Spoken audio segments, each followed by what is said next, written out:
అందరికీ నమస్తే అండి.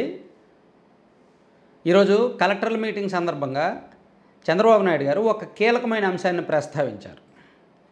ఈవెన్ పవన్ కళ్యాణ్ గారు కూడా గత వైఎస్ఆర్ కాంగ్రెస్ పార్టీ హయాంలో రాష్ట్రంలో జరిగిన అనేక అక్రమాల్లో భాగంగా భూ ఆక్రమణల సమస్యలే ఎక్కువగా తమ దృష్టికి వస్తున్నాయని, ఇటు తెలుగుదేశం పార్టీ కార్యాలయంలో వినతులు స్వీకరించినప్పుడు, అటు జనసేన పార్టీ కార్యాలయంలో వినతులు స్వీకరించిన ఎక్కువగా ప్రజల నుంచి వైఎస్ఆర్ కాంగ్రెస్ పార్టీ నాయకులు ఆక్రమించుకున్న భూములు, ఆ భూముల యొక్క బాధితులే ఎక్కువగా వస్తున్నారని, 80% రెవెన్యూ సమస్యలే ఉంటున్నాయని చెప్పారు.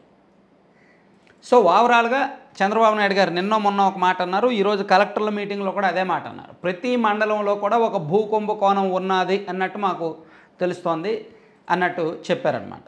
సో దీనికి పరిష్కారం ఏంటి? ఒక సీఎం స్థాయిలో సమస్య గుర్తించారు. సమస్య గుర్తించి దాన్ని పదే పదే చెప్పడం సమస్య సొల్యూషన్ కాదు. సో దానికి సొల్యూషన్ చూపించాలి.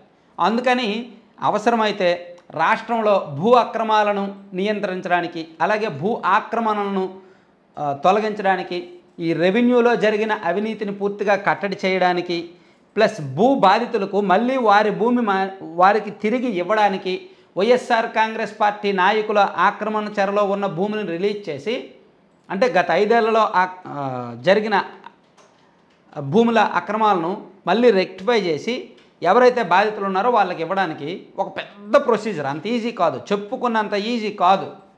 ఎందుకంటే పలానా సర్వే నెంబర్ ఉందనుకుందాం, పలానా 110/2 సర్వే నెంబర్ ఉందనుకుందాం. ఆ సర్వే నెంబరు పలానా వ్యక్తి సురేష్ అనే పేరు మీద ఉంటుంది.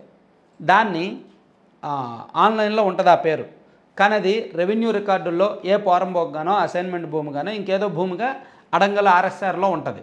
సో ఆన్లైన్లో ఈ పేరు ఉండేసరికి అతను దాన్ని పెట్టి ఆల్రెడీ ఏ లోనో తెచ్చుకొని ఉంటాడు, బ్యాంక్ లోన్ తెచ్చుకొని ఉంటాడు, లేదా ఎంఆర్ఓకో ఎవరికో డబ్బులు ఇచ్చి పాస్బుక్ కూడా తెచ్చుకొని ఉంటాడు. పాస్బుక్లో ఒకటి ఉండి ఆర్ఎస్ఆర్ అడంగల్లో వేరే పేరు ఉంటే దాన్ని సాల్వ్ చేయడం కష్టమవుతుంది.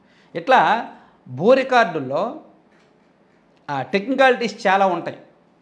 వాటిని సివిల్ ఇష్యూస్, అందుకే కోర్టులు కూడా అంత ఈజీగా సాల్వ్ చేయవు, సంవత్సరాలు టైం పడుతుంది. సో అవి చాలా ఈజీగా నిమిషాల వ్యవధిలో సాల్వ్ చేసే కెపాసిటీ కేవలం రెవెన్యూ అధికారులకు మాత్రమే ఉంటుంది. ఒక గ్రామంలో 100 ఎకరాల భూమి ఉంటే ఆ గ్రామ విఆర్ఓకి ఆ 100 ఎకరాల భూమి పుట్టు పూర్వత్రాలన్నీ తెలుస్తాయి. కానీ ఆ విఆర్ఓ చెప్పడు, బయటికి చెప్పడు. వాడికి ఏం అవసరం అదే చెప్తాడు, మిగిలిన నాకు తెలియదనే అంటాడు. అలాగే ఎంఆర్ఓలకు కూడా వీళ్ళే ఫీడ్ ఇస్తారు, విఆర్ఓలే ఫీడ్ ఇస్తారు. ఆర్డీఓలకు కూడా ఎంఆర్ఓ ఫీడ్ ఇస్తాడు, జేసీలకి ఆర్డీఓలు ఫీడ్ ఇస్తారు, కలెక్టర్లకి జేసీలు ఫీడ్ ఇస్తారు, లేదా డైరెక్ట్ ఆర్డీఓలు ఇస్తారు. ఇలా ఇచ్చే క్రమంలో ఇక్కడ ఉన్న 100 ఎకరాల ఆక్రమణ కాస్త ఎంఆర్ఓ దగ్గరికి వెళ్ళేసరికి 50 ఎకరాలకు మారిపోద్ది, ఆర్డీఓ దగ్గరికి వెళ్ళి 25 ఎకరాలు మారిపోద్ది, అంతిమంగా కలెక్టర్ దగ్గరికి వెళ్ళేసరికి 10 ఎకరాలు మారిపోద్ది. అంటే ఒక 90% అసలు విషయాలు కలెక్టర్ వరకు వెళ్ళవు. చూడండి, శ్రీరామదాసు సినిమాలో ఒక బిట్ ఉంటుంది కదా, మంచు ముక్క నిధులు ఏ విధంగా ఖర్చు చేస్తారో అది అంతిమంగా లబ్ధిదారుడికి వెళ్ళేసరికి ఎంత అవుద్ది అనేది ఒక ప్రాక్టికల్గా చూపిస్తారు. అలాగే ఒక 100 ఎకరాల భూమి ఆక్రమణను కలెక్టర్ దృష్టికి తీసుకువెళ్ళాలంటే రకరకాలుగా మారి అలా వెళ్తుంది. ఎందుకంటే రెవెన్యూ వ్యవస్థలో మొదటి నుంచి ఉన్న లోపాలు ఇవి. సో ఇటువంటి లోపాలను అడ్డం పెట్టుకొని గత వైఎస్ఆర్ కాంగ్రెస్ పార్టీ ప్రభుత్వ హయాంలో గ్రామ స్థాయిలో ఉన్న 22A నిషిద్ధ భూములు, అసైన్డ్ భూములు, వాగుపోరంబోకు భూములు, రకరకాల భూములను గుర్తించి వాటిని తమ పేరిట మార్చుకున్నారు చాలామంది. అనుభవదారులు వేరే వాళ్ళు ఉంటారు, కానీ ఆన్లైన్లో వీళ్ళ పేర్లకు రావడంతో వాళ్ళని తరిమేశారనమాట. ఇలా అనేక వందల ఎకరాలు, వేల ఎకరాల్లో జరిగింది. ఇప్పుడు ఉత్తరాంధ్రలో విశాఖ చుట్టుపక్కల కొంతమంది ఐఏఎస్ అధికారులు ప్లస్ విజయసాయిరెడ్డి గారు, పొంగనూరు ప్లస్ ఉమ్మడి చిత్తూరు జిల్లాలో చెవిరెడ్డి భాస్కర్ రెడ్డి గారు ప్లస్ పెద్దిరెడ్డి రామచంద్రారెడ్డి గారు, గుంటూరు జిల్లా పల్నాడు ప్రాంతంలో కొన్ని ప్రాంతాల్లో ఆయన పిన్నెల రామకృష్ణారెడ్డి గారు వాళ్ళు, ఇక నెల్లూరు జిల్లాలో మాజీ మంత్రి అనిల్ కుమార్ గారి పేరు, అలాగే ఒంగోలు చుట్టుపక్కల బాలినేని గారి పేరు. ఇలా గత వైసీపీ హయాంలో ఉన్న కీలకమైన నాయకుల పేర్లన్నీ కూడా ఈ భూ అక్రమాల్లో ఉన్నాయి. వాళ్ళ మీద ప్రధాన ఆరోపణలు ఇవే ఉన్నాయి. సో చంద్రబాబు గారు ఏం చెప్తున్నారు, దీని మీద పూర్తి స్థాయిలో విచారణ చేస్తామంటున్నారు. సో ఏ ఒక్కరిని భూ అక్రమాలు చేసిన ఏ ఒక్కరిని వదిలిపెట్టమని పదే చెప్తున్నారు. సో ఒకవేళ నిజంగా చంద్రబాబు నాయుడు గారు కనుక దీని మీద సీరియస్ ఎఫర్ట్స్ పెడితే, డెడికేటెడ్గా, అంటే సాధారణంగా ఎలా జరుగుద్ది, ప్రభుత్వం ఒక నిర్ణయం చెప్తారు, లేదా ఒక అనౌన్స్మెంట్ చేస్తారు, ఒక ఆర్డర్ ఇస్తారు, దాన్ని మళ్ళీ వదిలేస్తారు.